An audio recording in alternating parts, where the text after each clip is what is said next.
এক আদিকালের ডাইনির কাছে ছিল এক কাটার ঝাড়ু। তা নিয়ে বুড়ি সবসময় যাত্রা করে ঘুরে বেড়াতো। মানে সে তার ঝাড়ু নিয়ে অন্যের উপকার করত। এক সময় সে ঝাড়ু নিয়ে আদিম যুগে চলে যেত, আরেক সময় সে চলে আসতো বর্তমান সময়। একদিন হলো কি, না, এই কাঠ ফাটা গরমে আর থাকা গেল না। আমি বরং একটু জঙ্গলের ঠান্ডা হাওয়া আর বৃষ্টির ভেতর ঘুরে আসি। কিন্তু এই সময়তে সব জায়গাতেই কাঠ ফাটা গরম। না, আমি বরং আদিম যুগেই যাই।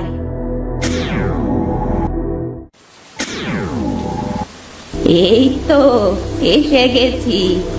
আহা, কি আনন্দ, কি বৃষ্টি এখানে। এই রে, বাজ পড়ছে যে। না, এখন আর আকাশে ওড়া যাবে নি। যাই, আমি বরং নিচেই যাই। ওই তো একটা গুহা।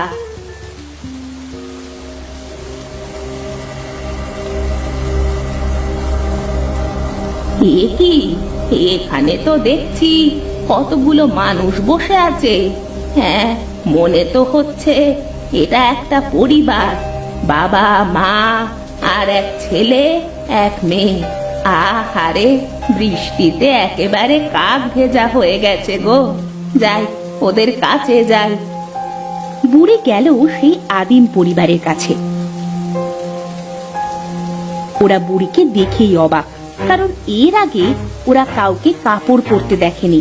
যদিও ওদের ভাষা বোঝার সাধ্য কারো ছিল না, তবে বুড়ি তার জাদু বলে ওদের ভাষা বুঝতে পারল।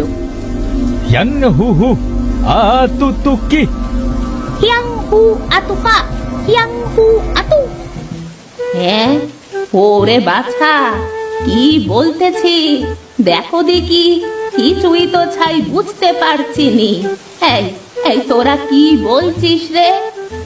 Amatiar kiong gohuta awing atuang huka। ওরে ওরে, থাম বাছারা, থাম থাম।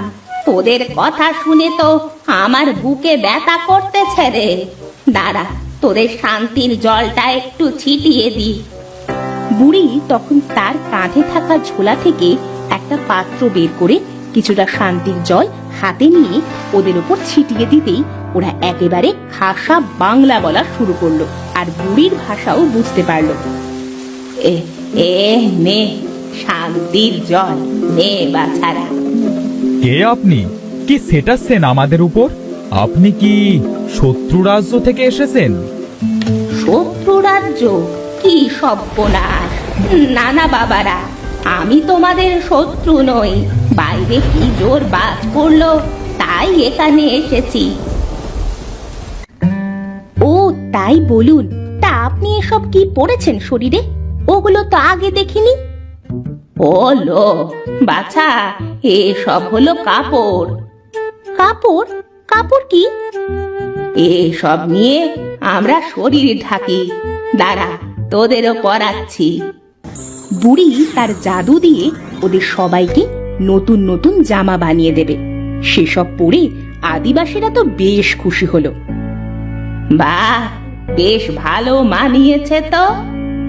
বাহ, এটা তো কত সুন্দর পোশাক। ওই পাতা তো মাঝে মাঝে ছিঁড়েও যায়। আমরা এরপর থেকে এইগুলো বানাবো। তা তোদের কাছে কোনো খাবার আছে বাছা? বেশ খিদে খিদে পাচ্ছে। আছে তো। ও মা, বুড়িমাকে মাংস দাও না। হ্যাঁ, তাকে কিছু মাংস খেতে দাও, আর বুনো গরুর নাড়ি ভুড়িও কিছুটা দাও, বেশ মজার। ওরে না রে না, আমি ওসব কাঁচা মাংস খাই নে রে। তোরা কি সব খাস রে বাছা? এগুলোই তো খাই, তা আপনি কি খান? আচ্ছা, আমি বরং কচু পাতা আনি, সেটা খেয়ে নিন। ম্যাগো ম্যা, কাঁচা কচু পাতা? না রে বাছা, তাতে বড্ড গলা চুলকোবে রে। দাঁড়া, আমি তোদের ভালো মন্দ কিছু খাওয়াচ্ছি। এই বৃষ্টিতে বেশ গরম গরম খিচুড়ি আর আলু ভাজা, বেগুন ভাজা, মাছ ভাজা হলে জমে যাবে। এই নে। এসব কি? এগুলো তো আগে দেখিনি। আমি একটু খাবো? হ্যাঁ হ্যাঁ, নে মা, খা।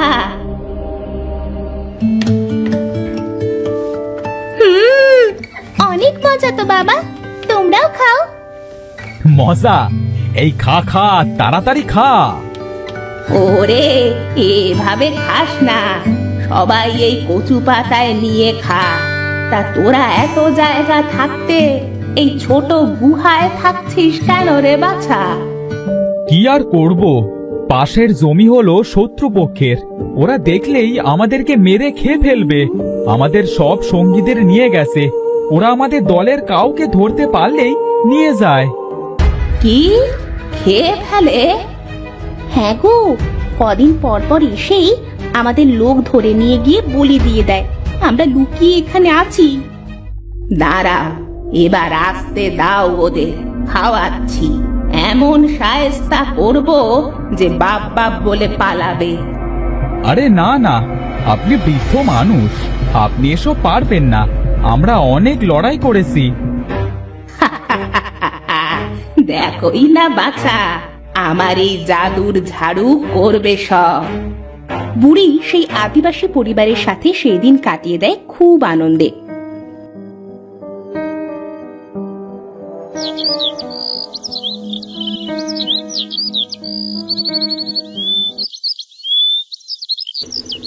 পরদিন সকালে বুড়ি ঘুম থেকে উঠে দেখে সেই পরিবারে কেউ নেই আশেপাশে। এ কি, ওরা সবাই গেল কোথায়? কাউকেই তো দেখতে পাচ্ছি না। দেখি তো, একটু আশেপাশে ঘুরে দেখি। বুড়ি তার কাটা ঝাড়ুতে উঠতে শুরু করলো। এই ঝাড়ু, আমায় ওই পরিবারের কাছে নিয়ে চল তাড়াতাড়ি।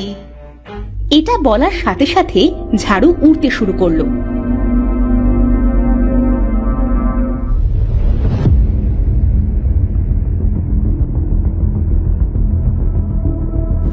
ঝাড়ু গিয়ে থামে সেখানে যেখানে আদিবাসীদের শত্রুদের দল মহা উল্লাসে ব্যস্ত।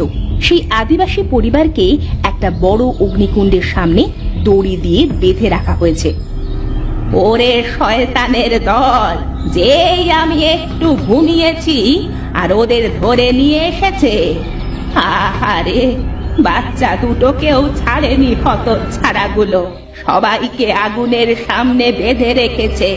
দাঁড়া দাঁড়া, তোদের দেখাচ্ছি মজা। এই ঝাড়ু, এই শয়তানগুলোকে পেটা তো, এমন করে ফুটিয়ে দিবি যেন এই গাঁ ছেড়ে পালায়। তোমার যা আদেশ বুড়িমা।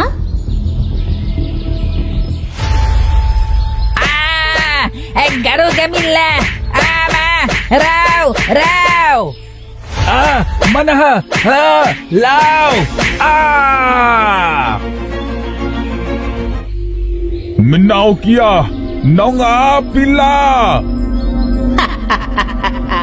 পালা বাছা ধন, পালা। সব আদিবাসী দৌড়ে পালিয়ে গেল এক নিমেষেই। এমন আশ্চর্য ঘটনা তারা জীবনে প্রথম দেখল। এ কি? এটা আপনি কিভাবে করলেন? আমরা তো ভেবেছিলাম এ যাত্রায় আর প্রাণে বাঁচবো না। হ্যাঁ, আমরা ভেবেছিলাম হয়তো আমাদের সবাইকেই মেরেই ফেলবে। এসবই হচ্ছে আমার এই কাটা ঝাড়ুর কামাল।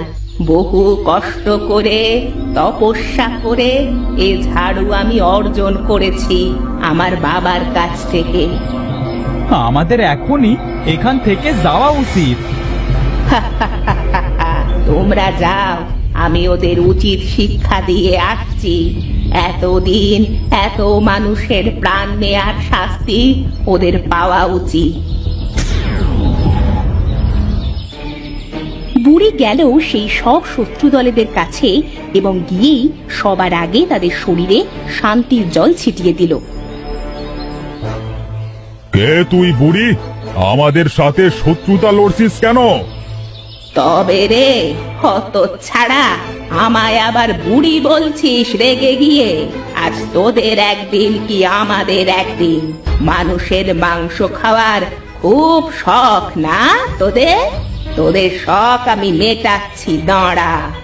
এই ঝাড়ু, এদের সবাইকে আগুনে পুড়িয়ে মার।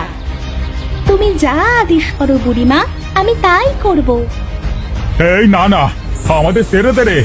ওরে মারিস না, লাগছে। বাসা। ওরে কে আসো, বাঁচাও, মেরে ফেললে, বাঁচাও। জল দাও, জল, বাঁচাও। কেউ বাঁচতে পারবি না তোরা, মর, এখানে মর এখন। এরপর বুড়ি গেল আদিবাসী পরিবারের কাছে আর তাদের সাথে দেখা করে আবার চলে এলো বর্তমানে। বুড়ি এভাবেই নানা জায়গায় গিয়ে নানা রকমের মানুষদের সাহায্য করতে থাকলো।